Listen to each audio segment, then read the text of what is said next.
Welcome to episode 5 of Dark Mode. We're extremely excited for this one as we host Chase Cunningham with his casual demeanour and his incredible expertise in cybersecurity. Chase is currently the Chief Strategy Officer at Ericom Software. He was a former Navy and NSA cryptologic technician, and he's also done some amazing work in Zero Trust, having been a principal analyst at Forrester and shaped the ASD Essential 8 framework here in Australia. Chase is now a strategic advisor to board-level stakeholders and offers up impressive insights into cybersecurity and his ability to turn everything into eyebrow-raising analogies. With that, we zero trust that you really enjoy this episode. Chase, thanks for joining us. Hey, thanks for having me. Very excited always to cross paths with you. Ben and I first had a conversation with you perhaps 2 or 3 years ago now, because Zero Trust was blowing up as a concept in the industry. And we were like, let's go to the principal researcher at Forrester at the time and get all the inside scoop. And you were generous enough to give your perspective, which was really beneficial. And we're really stoked to have you as a guest on the Dark Mode podcast. So really appreciate the time. Yeah, I love it. Well, anytime somebody says you want to go dark, like that's cool to me. Yeah. See, and even straight to the chase. See what I did there? You're going to have starting puns already. Yeah. Yeah, it's going to be a great episode. Well done. When we first met Chase, we were talking and I walked away with so many more analogies. I'm an analogy kind of guy, and I walked away with about 100 in an hour conversation. So I'm excited for some more analogies this morning. I'm sure you've also got cool dark mode stories as well, Chase, which we actually ask you at the end. So a bit of a teaser there. Yeah. If it won't get me arrested, I could probably tell them. Yeah. Yeah.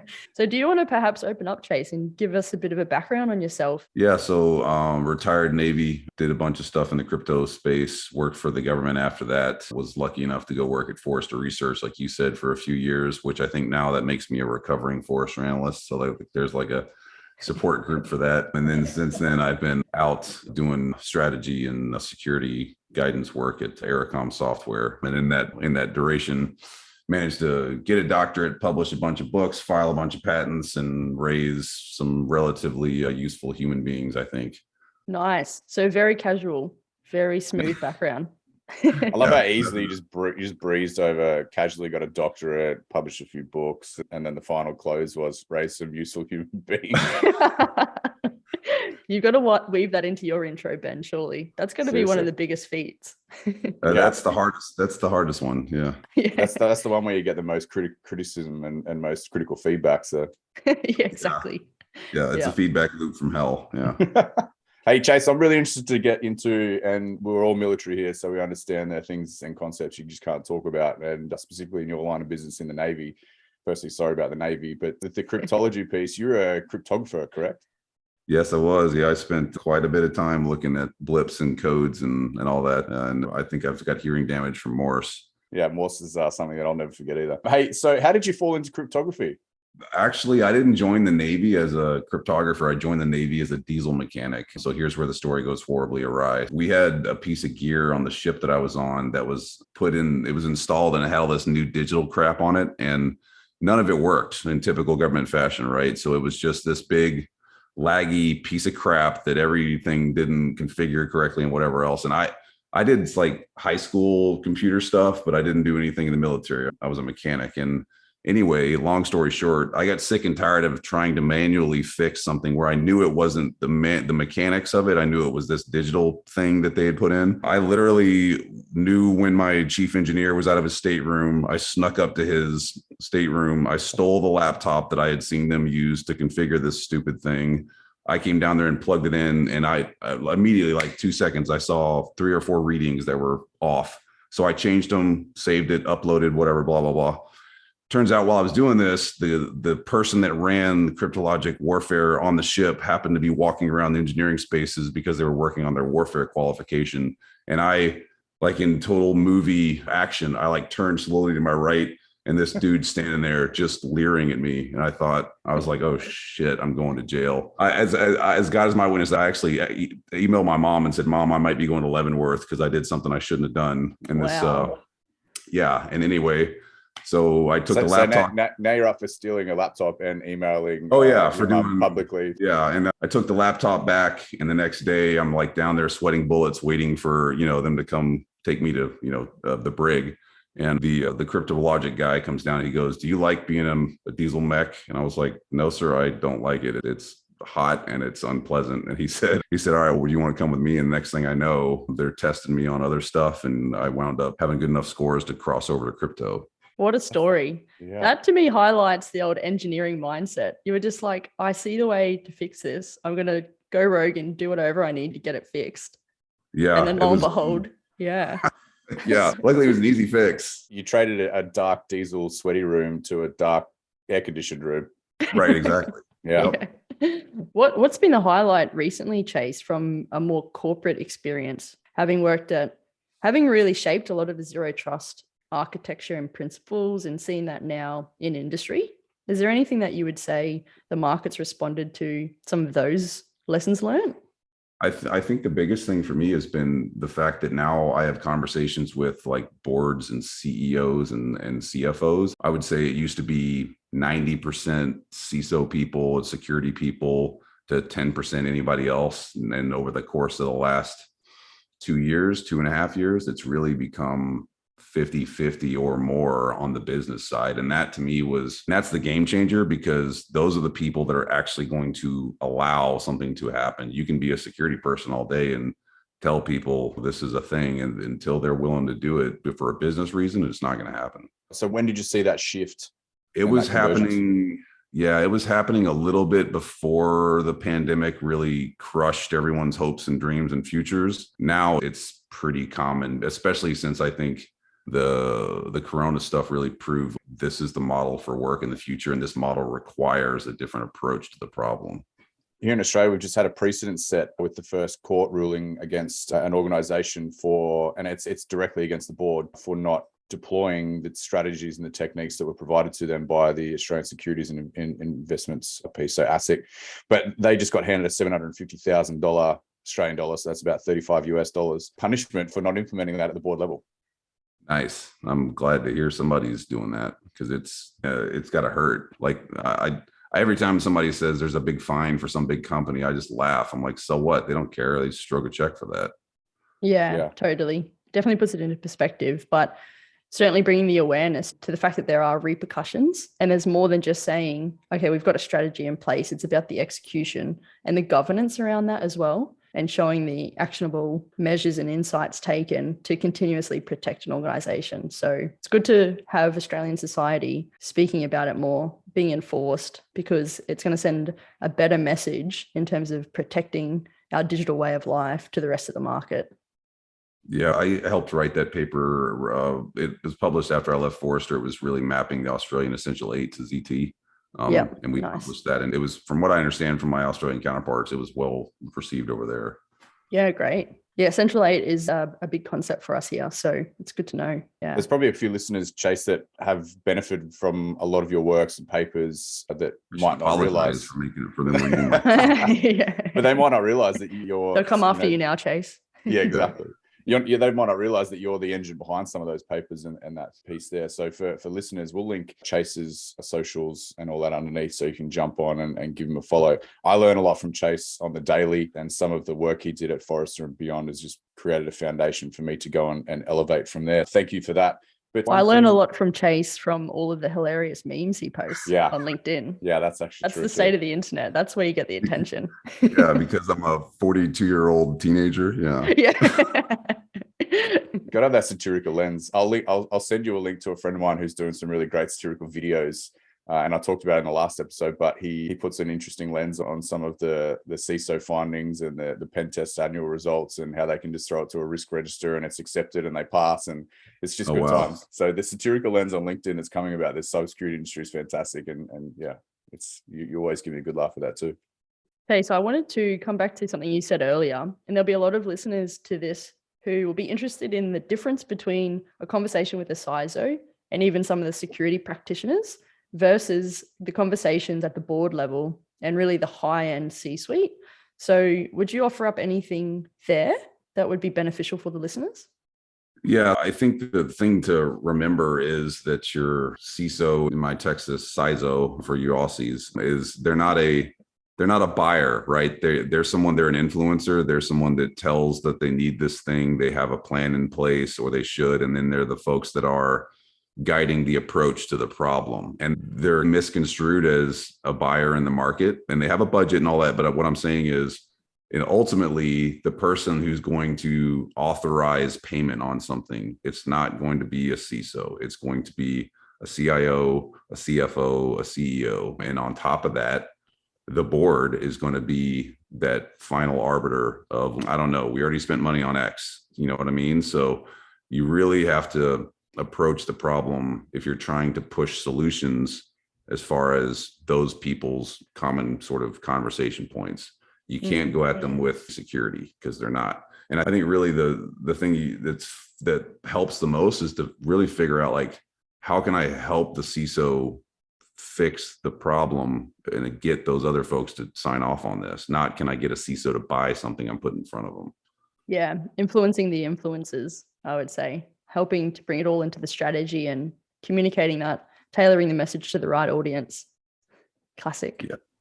Yeah, and there's always the joke about whoever knows where all the bodies are buried. Those people are super important, but again, they're not going to be the ones that at the end of the day say, yes, here's $1 million to buy a solution or to do something. You've got to, I personally think security as a business initiative is probably the most difficult thing that we have to deal with currently. There's so many personalities involved, so much movement. There's so many nuances between who does what where.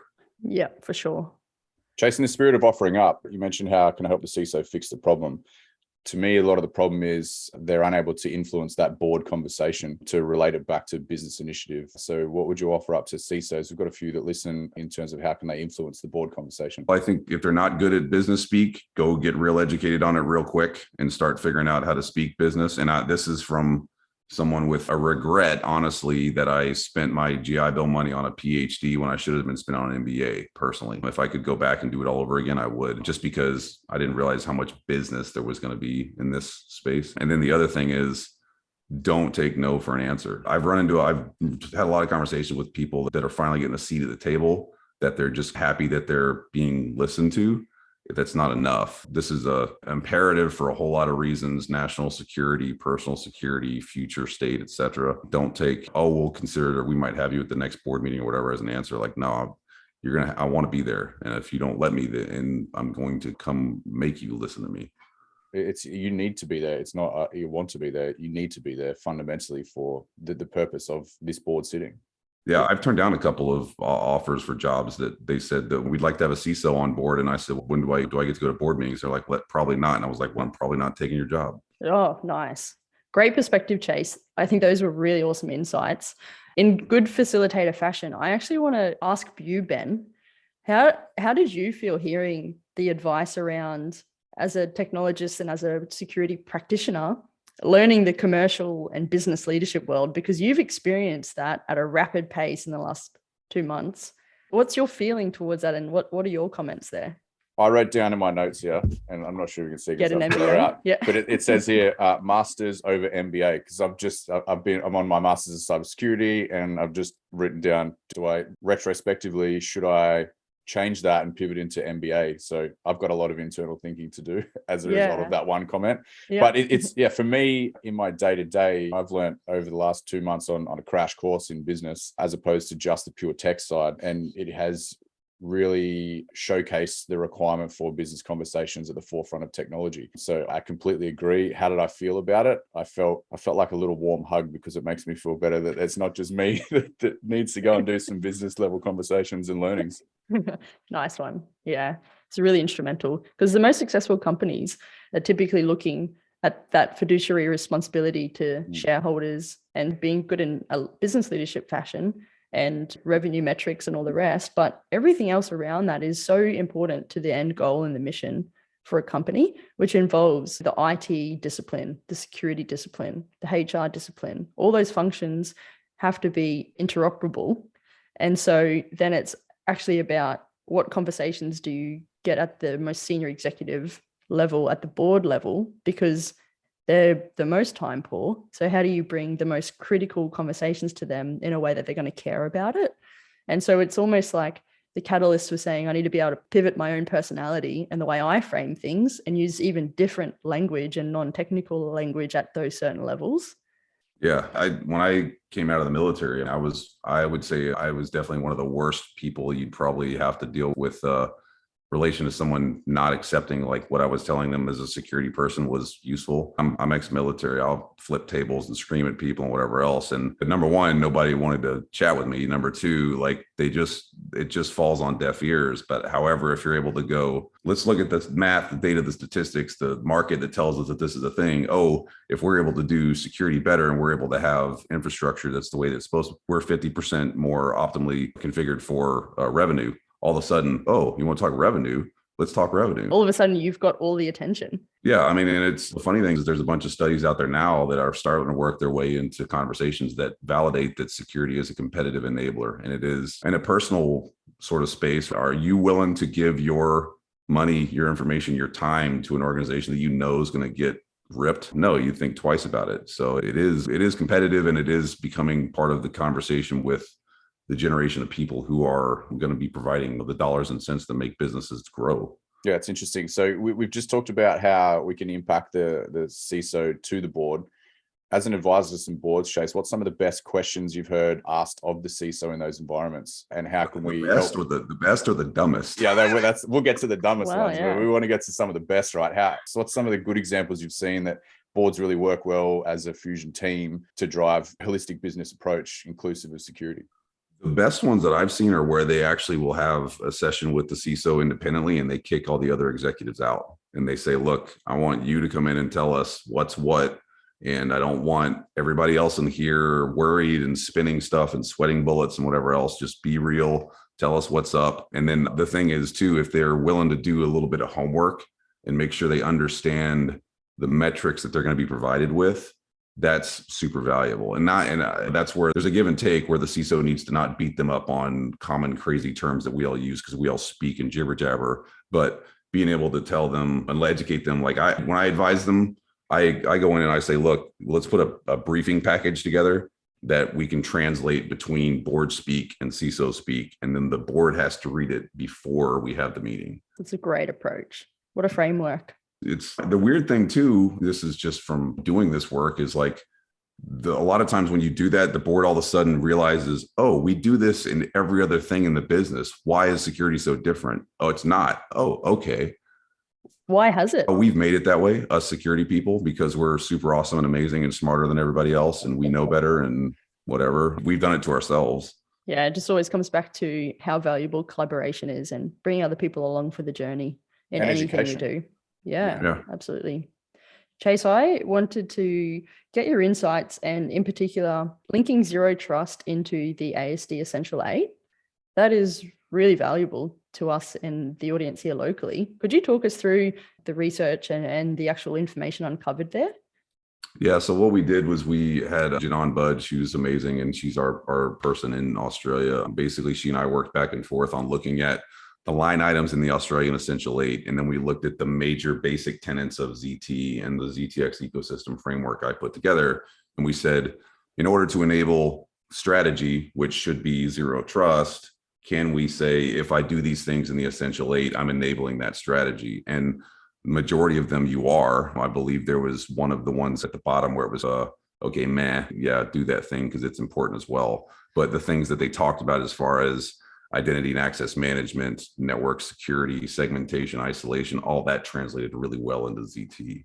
Yeah, nice one. What were your thoughts on the actual framing for us around the Essential 8? I thought it was good. I was actually a little bit hesitant when they said Australia is going to have this Essential 8 thing. I was thinking, oh my Lord, it's GDPR for Aussies. And I was like, oh God, help us all. And then I realized it wasn't. So that made me a little bit happier, because the privacy stuff is a whole other problem to solve. Because there's different maturity curves and levels for a lot of organizations in Australia around Essential 8. And I don't even know if a lot of people realize Essential 8 is a part of the Essential 31 or whatever it is from the Australian Signals Directorate. Just even having the basic hygiene around the Essential 8 is so critical to the business continuity and the security posture for companies here. And so linking that back to such a comprehensive strategy in zero trust is brilliant. And I'd actually personally like to see more of that adoption and more conversation around the link there, and also the benefit to the strategy and the framework, because it does help us actually achieve better security outcomes. It's really interesting. Yeah, everybody likes frameworks because they're measurable, they're line item, you can describe it and you can put it up on a whiteboard and those types of things. So I agree with you. I think it's super important to be able to put that in front of people and go, here's your requirements, here's the strategy. Look, the two can work together. Like, amazing. Yeah, nice one. And recently out of the US, there's like a big adoption around zero trust now, isn't there? So, even out of government bills and that sort of thing. Yeah, man, we got the president of the United States talking ZT. We got the big muckety mucks putting it out there. So we have line items from the government on what to do for ZT. We have frameworks. It's become a self-licking ice cream cone. How does that feel for you? Does that give you validation in your previous works? Like the last 7-8 years, you've been slogging away at creating the foundations, the frameworks. I think the biggest thing is that it means that the industry, that there is some hope, because we have to get help from on high. And I think it helps everybody appreciate that, look, if you go at this with a systematic approach and you really work through the channels that make sense for the other side of the equation, that some good can come out of it. We can't just scream, do this thing anymore. And a lot of the folks that did the work before me, I'm blessed. I get to stumble into really cool stuff and help out where I can. But there's people that laid the groundwork way before I got there. That's a great segue into the history of zero trust, Chase. And I know you talk about this a lot, but for some of the listeners, they would just see zero trust as a framework and not have the background understanding of zero trust and where it started. I did some research just to confirm my thoughts, but it originated, or the term was originated in 1994 in a doctoral thesis in the US. It was then picked up, and correct me if I'm wrong, I'm happy to be corrected here. It was then picked up and the challenges were defined in 2003. And then from there, Google have coined themselves as the first implementers in 2009 of zero trust as a framework. And then the godfather of zero trust, John Kindervag, picked it up with yourself. And together you guys have driven what is zero trust framework or extended framework now. You've almost done a pretty good job on your research, man. Yeah. Yeah, it started out with this idea around deperimeterization, which was, what would it look like when the firewall wasn't the all end all be all security control, because people saw the cloud was coming. And then that migrated and morphed into the big sort of concepts. And like you said, John applied more of the strategic approach on which things mattered and how to apply the controls around that. And then it evolved from there with the framework of here's what ZT is strategically, here's how vendor technology can enable that, which was what I did. And then now it's become broader adoption side of it. And then the other piece, if you've seen lately, is I've been spending my free time, which is so copious, mapping out the market and putting it onto a market map. So now we have a market map of ZT, and people can look at that real quickly and go, if I'm doing zero trust, I'm trying to solve identity and access management, which vendors do that thing, and they can do that. Yeah, I've seen that. It's brilliant. Yeah, we'll throw a link for sure and even speak to that in a bit more depth. Chase, I had a idea pop up as you were speaking, and I'd like to challenge you to actually give two explanations. She wants to challenge you to a duel. Yeah, the old knifey spooning, get ready. But I'd like to challenge you to give two explanations of zero trust. The first one being to the grad out of high school, now working in security, doesn't really understand all the depth and the detail and the nuances of a full comprehensive security conversation. How would you describe it there? And then on the contrary, how would you describe zero trust at the CISO or the board level? Wow. Okay. Good challenge. So for the high school person, I would describe it to them. Imagine you're sitting on your couch in your house and you're just chilling, watching TV or playing Xbox, whatever young people do these days, because I'm an old man now. And then somebody just comes up and they knock on the door and say, John Jones, and then they walk in and go to your fridge. And you're like, wait a minute, what in God's name is happening here? Now that's a problem because they're in your house and they're eating food out of your fridge. The question would be, person sitting on the couch, what would you do? Logically, you would probably go up and go, hey, who are you? Why in God's name are you in my house? And you need to leave. And then you would hopefully remove them from your house. The ZT side of it is, if I applied ZT, which we do in our everyday life, the front door would have been locked. They would have knocked on it. I would have went up and said, hey, who are you and why are you here? Oh, my name's John Jones and I'm supposed to be here to check on the fridge's, I don't know, control capability or ice maker. Okay, fine.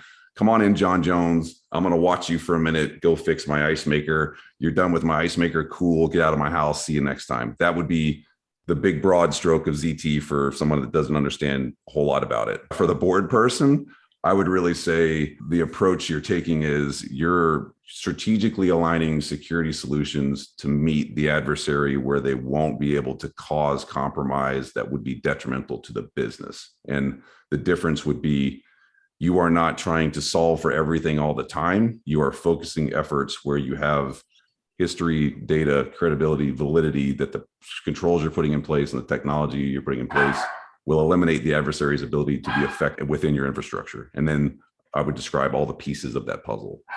Nice. Thoughts, Ben? I am going to listen back to that about 6 times and master that. That's fantastic. If John Jones, the fighter, was in my house, I'd be letting him use my fridge as much as he wanted. I'm not going to be trying to get him. Oh, well, yeah. If it was the John Jones, yeah, that'd be a different story. Come on in. Yeah. I'd be like, yo, can I go get you something? Yeah. Take the fridge. No continuous verification of trust there. Just come on in, roll on through. Yeah. Oh, you're John Jones. Yeah. That's where we trip up, by the way. Yeah, that's true too. Yeah, it's interesting too when I like when I do workshops with people and they immediately think I'm going to come in and talk to them about security technology and network isolation, whatever else. And I literally ask them a couple of questions like, how do you live your daily life? And I walk through that scenario. And then the other thing I ask them about is, let's think about your physical health when we talk about strategy. And usually they get, oh, okay, I see what you mean there. And it's like I said earlier, it's been eye-opening for me over the course of the last few years to learn how to describe those things to people that aren't technologists. Nice. Are you enjoying that, Chase? Bit of a different slant there? I like it because your brain is only good enough if you challenge it regularly. It's just like a muscle, right? So you got to work the brain muscle. And for me, that's a lot of work. I love it. It's a great approach. That's amazing. I learn a lot in those two stories, the challenges there. The strategy one that I think is useful is I ask folks, in your physical health, you understand that if you go to the doctor and they look at your results, they're going to tell you there are things you should do to change your health based on those results, correct? And people go, yes. And then I say, okay, now what if I said, I don't care about your results. I want you to go take a whole bunch of steroids and sit around and watch TV and you're going to get super ripped and buff. And they go, that's not going to work. Correct. Why not? Because you didn't do the things that you needed to do based on the results and the physics of your person to get more healthy. And there's a history that tells you have to do things to make it better. So that's the same thing we're talking about strategically is you deal with the reality of the problem, the physics of the problem, and you have a prescription for what you need to do to make change. Love that. It's like someone that breaks their arm, doesn't go to the doctor, lets it heal, and then does bicep curls on it. It's still a broken arm. Impressive, though. Yeah. Yeah. That is impressive. So we've got a good understanding of the history of Zero Trust and some great explanations, Chase. How did you find yourself into Zero Trust? How did you get into the realm? And because that back then it was a really quite a unknown concept. Yeah. Yeah. John Kindervog, who you mentioned, who was at Forrester, was the guy that put all that stuff in the initial phases. And John luckily chose me to take the mantle from him when he left Forrester. And I looked at it from the perspective of I saw an opportunity because I'd been a red teamer. And I was like, if I really applied these concepts to the red teamer side of it, as a red teamer, I would be ineffective. So therefore, that's a win for the defender. And then I just started trying to figure out, okay, if that's the thing, can we push the narrative on it and then really push it into the security space as well? And anytime I've seen something where somebody's had a really good approach to it or a better solution or whatever else, I'm all about piracy. So I just use their idea and make myself look smart. Who do you think is doing Zero Trust well in the market, Chase? I think Microsoft has done a pretty good job at a lot of the stuff that they put in place. I think Google's done a really good job with their Beyond Corp thing, even though I think they shot themselves in the foot by hitching their horse to the Beyond Corp wagon, because like everybody was running to ZT and then they went beyond corp, which, okay, fine, whatever. I think a lot of the big vendors have got a lot of really good ZT solutions. Palo and Cisco and a whole bunch of those are out there that can do those things. It just really is, it depends on how far you want to go down which rabbit hole with which vendor to really enable it. But yeah, there's some that really get it and have really tied themselves to it, which I think is a good thing. Do you see, go on, Ben? I was going to say, this is completely off topic. Have you seen Mr. Robot? And every time I hear Beyond Corp, I think of Evil Corp from Mr. Robot. Yeah, so, exactly. Yeah. I said the same thing when I saw it. I was like, oh, there you go. Yep. Yeah. Do you see Zero Trust continuing to be evolved? Yeah, I mean, that's the beauty of a really good strategy is that it does evolve over time. Just back to the physical health thing, the way that I address my physical health at 42 is different than what I did when I was 20, but I'm still working to try and be healthy. And there's still physics of the thing that I have to deal with. So that's what a really good strategy does. And the fact that there's as much momentum behind it, I think is going to continue to push it going forward. And cloud and all these things really require you to have a strategy. Otherwise, you're in a bad place. Yeah. What are your thoughts on cloud? I think cloud is where you should be moving to, but you can't take 10 pounds of crap that was on-prem and shove it in the cloud and be better off. It's just 10 pounds of crap in the cloud. So like folks have to approach the problem there. I think that cloud is your last green space environment where you can fix the problems and the woes that you had in the legacy architecture. And then you should move to it. Personally, I'm a fan of using different pieces of different cloud providers for different things based on pricing and others. But yeah, if it's me and I'm advising folks, I say cloud's where you want to go. I feel like I'm providing a bit of the comedic relief in this episode, but if you're putting 10 pounds of crap in the cloud, you're setting yourself up for a shitstorm. Perfect. Ben, amazing. Your contributions are very valued. I've seen Chase laugh and smile like every comment. So I think we're doing well here, Ben. Time well spent, Chase. Chase, with the Zero Trust and moving into the future, put your crystal ball in front of you. You've got a great, you could be a gypsy in another life, but put the crystal ball in front. And where do you think Zero Trust will be in? I think it's going to be the dominant global strategy for security architecture and security strategist. I think it will be broadly adopted in the federal government in the United States, as well as broadly adopted for most major enterprises. I think the commoditization of zero trust solutions will drive down market. And I also would say that you will see quickly which organizations continue to ignore the reality of the space because they'll be the ones getting ripped while the ones who have engaged in ZT will be just doing their thing. What's the advice to companies in Australia to adopt a zero trust strategy, Chase? Where do they start? The thing about, like you said, the maturity model is there is no one ring to rule them all. There's no one way to solve the problem. So I personally say the first thing, and I think research has got this, which I can provide if somebody wants. So I did my own studies on it. Like identity and access management takes place first. And the question is why? What does somebody use for the majority of compromises? It's usernames and passwords. So solve that problem first.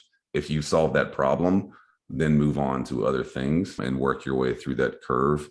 And I would say too, that a lot of organizations that are highly compliant, they've probably already solved a lot of ZT. Just keep working down that paradigm. But the last thing is don't confuse compliant for secure. Every organization that's been pwned was compliant. That's massive, Chase. That's a gold nugget right there. Lots of organizations, especially at the moment, as a result of that court finding that I mentioned earlier, are seeking compliance, and they're not looking at the wider picture of how to be secure by design whilst maintaining a level of compliance. Compliance is a seatbelt on a 737. I got to have it to back away from the gate. It'll keep me from bouncing my skull off the ceiling if we hit some rough spots and turbulence. However, if everything goes to hell and we slam into the ground at 500 miles an hour, a 3-inch strip of nylon does not save my ass and I walk away. I'm just like, which soundbite do I start with for this episode? What about, Chase, from a non-security practitioner perspective or the everyday user? What are your thoughts on the old takeaway of security needs? Well, security and technology needs to be the enabler, but the user experience around cybersecurity. Yeah, we're finally getting to a place where user experience is becoming a pretty important piece of it because we realize if the user experience is miserable, people will negate the controls we're putting in front of them. I think we're still a ways off from it being as seamless as it should be, but we're getting better with it. I'm a fan of a few pieces of technology that solve that problem, I think, but it still can get better. Chase, what are your thoughts on user experience? I agree. There's a lot of platforms that are starting to get that concept, but admin experience. They're the ones that are driving the change and then outwardly projecting that change to users. It seems to be left behind in a lot of platforms that have been created is the admin experience.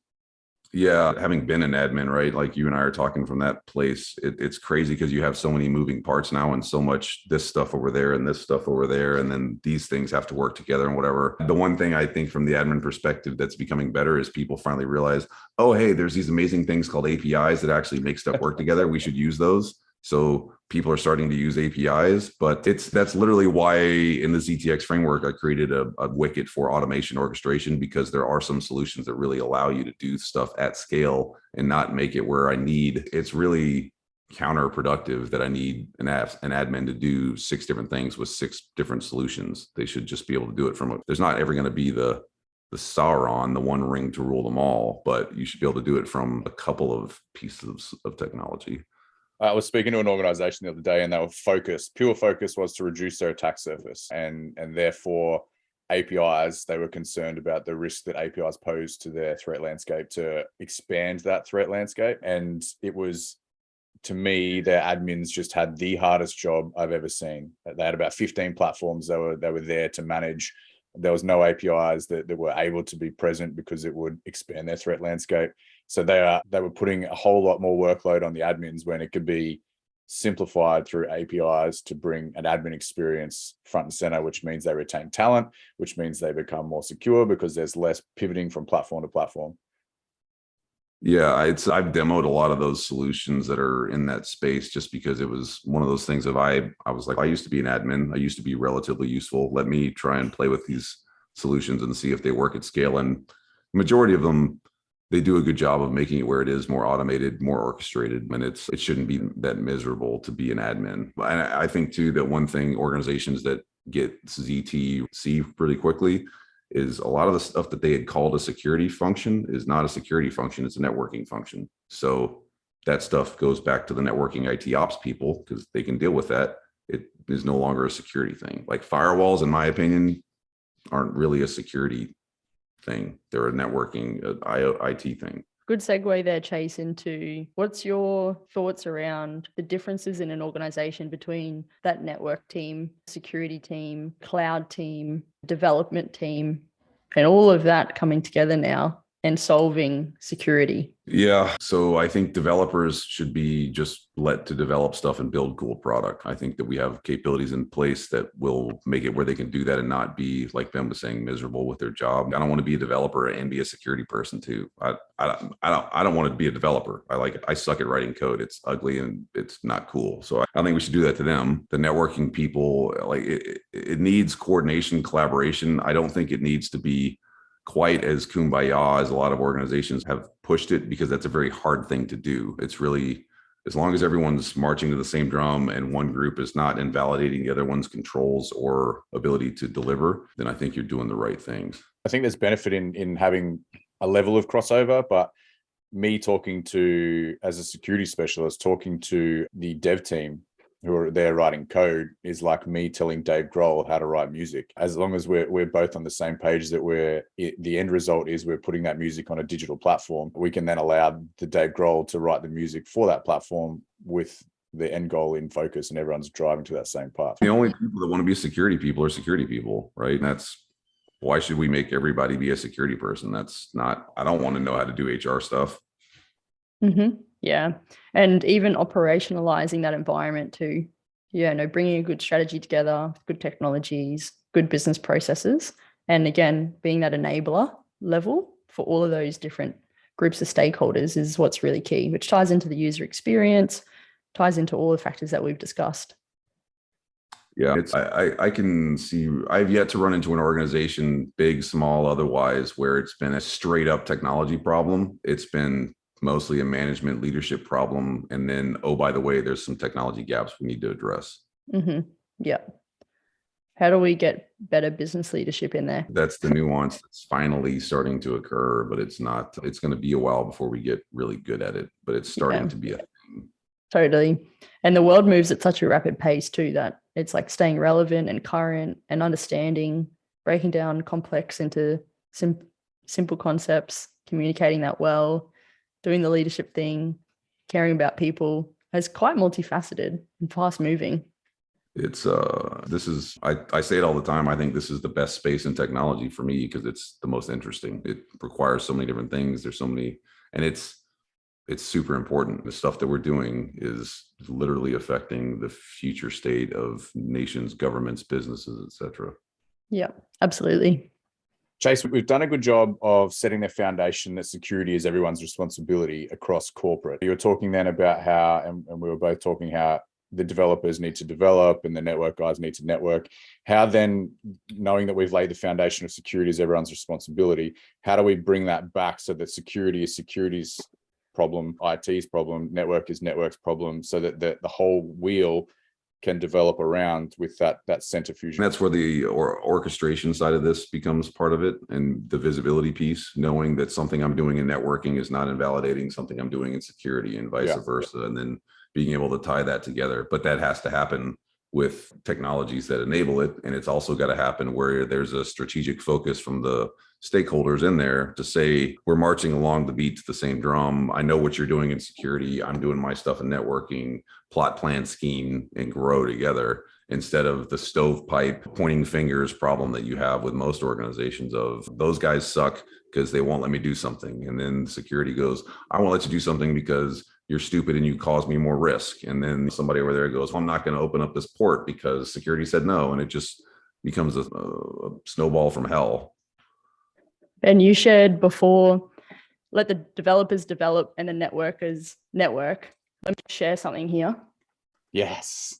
Developers, developers, developers, developers, developers, developers, developers, developers, developers, developers, developers, developers, developers, developers, developers, developers. Never gets old, does it? I know a lot of people who will enjoy seeing that clip up on the podcast. That's hot right there. Somebody put their effort into that. Yeah. So good. Thanks, Hayden Loader. The sweat pattern on that always gets me. It's like the perfect sweat pattern down there. Is that a real sweat pattern? I don't sweat like that. Is that the one where they also show them dancing or whatever too? Yeah. It's an all-time classic, surely. Oh yeah. Hey Chase, I've got a question for you. We've talked about the benefits of zero trust. Talk me through your experience with organizations that have had breach and have brought you in potentially as an advisor to enabling a zero trust strategy post breach. Yeah, the thing about it is, what did they teach us in the military, right? Pain's the best educator you're ever going to have. And they get it, and all of a sudden it becomes a thing. And then there's a rush to go after the problem. But I still spend a lot of my time talking with them about, okay, you've had a breach. It is what it is. We're fixing it. We're going forward. Let's not focus on solving the breach because the breach has already occurred. Let's focus on solving the problem that will occur in the future and make sure that we don't allow the same thing to get us twice, and then work your way going forward from that. And the piece that is really useful for them to understand is, oh, by the way, let's look at all the things that didn't stop the breach from occurring that we've been paying for, that won't stop the future problem that we're accepting will be a reality too. So it's a full reevaluation phase. When does a prize fighter get better? After the first time they get knocked out. Tyson thought he was awesome until he ran into Riddick Bowe, Yeah, tell Tyson Fury that. I don't think he's lost yet. He's a freak at 6'9". I wouldn't want to get in the ring with that dude. Just with that piece there, a lot of organizations that tend to have breach go into panic mode. And the panic lasts for a long time. And it's just part and parcel of our human behavior. There has been something occurred. So therefore we've adopted a zero trust mindset to everything that happens after. What advice would you give to board or consumer or to small, medium business post-breach, and how to reduce the panic factor and approach it with a strategic and tactical mindset of what you need to overcome?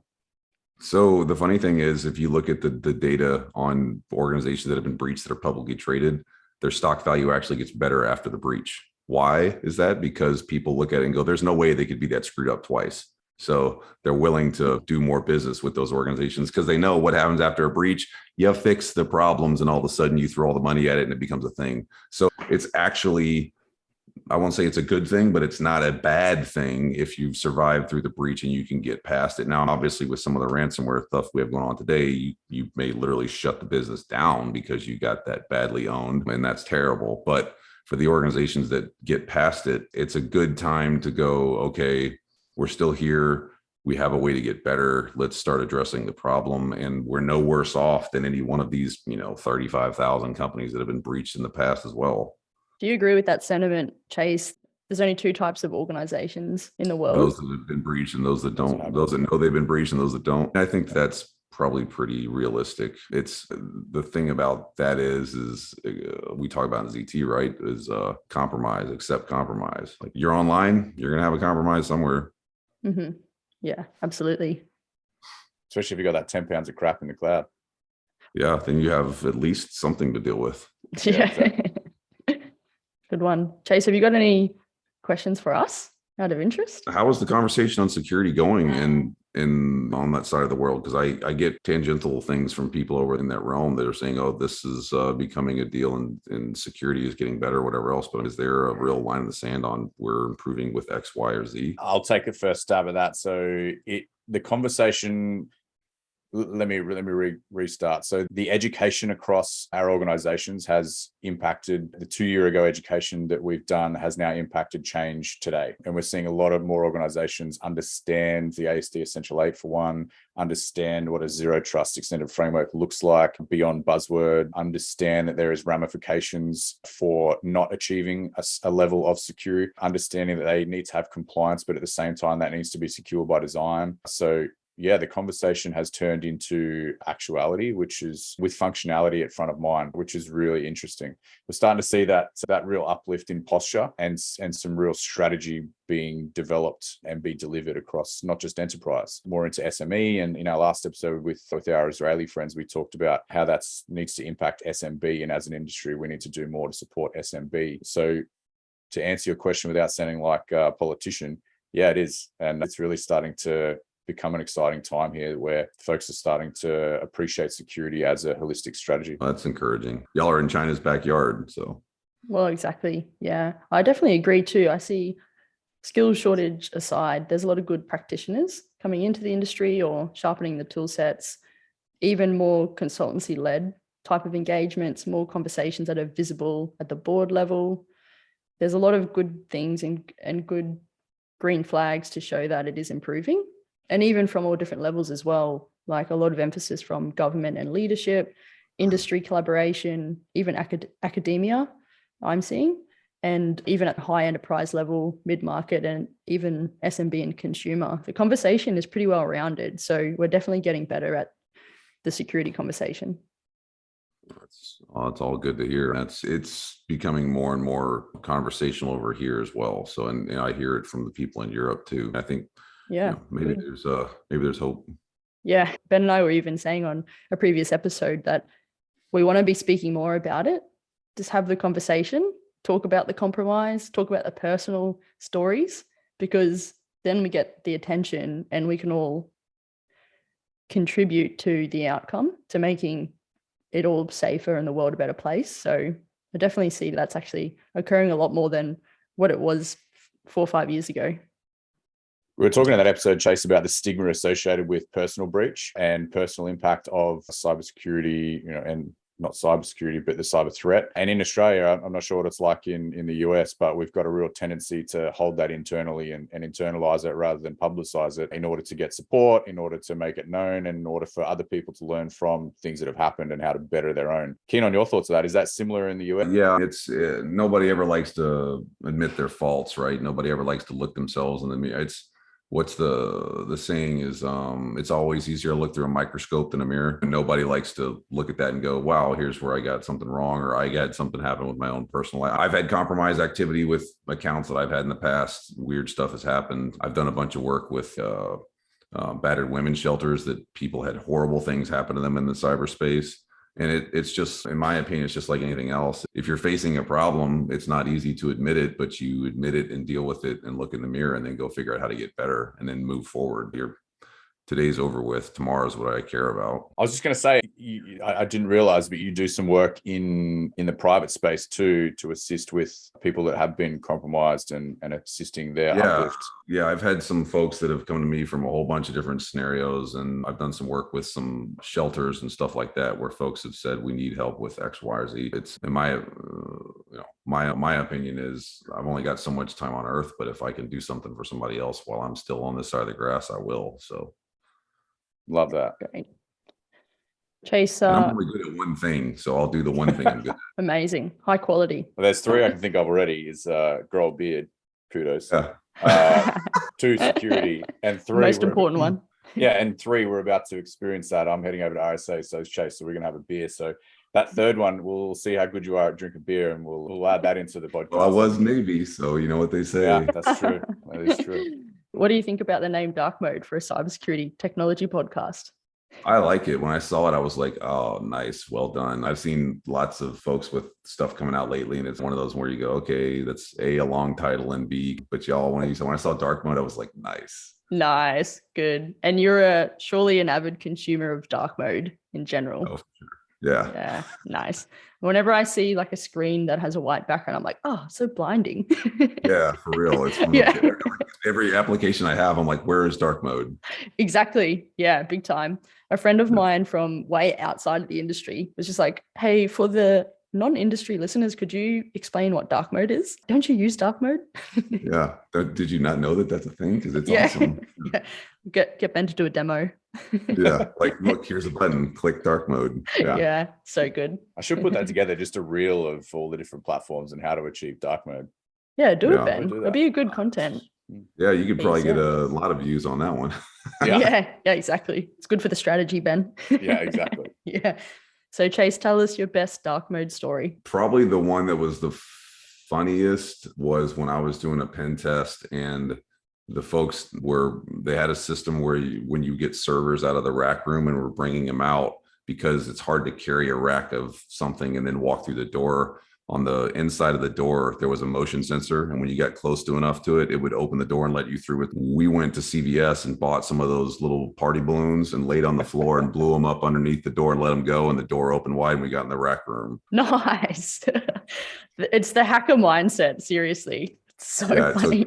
It took all of, I don't know, 8 minutes or whatever. And it was, we sent the people pictures of us in the server room, pulling on ports and whatever else. It was funny. Too good. With party balloons. I've never thought of that as a motion trigger.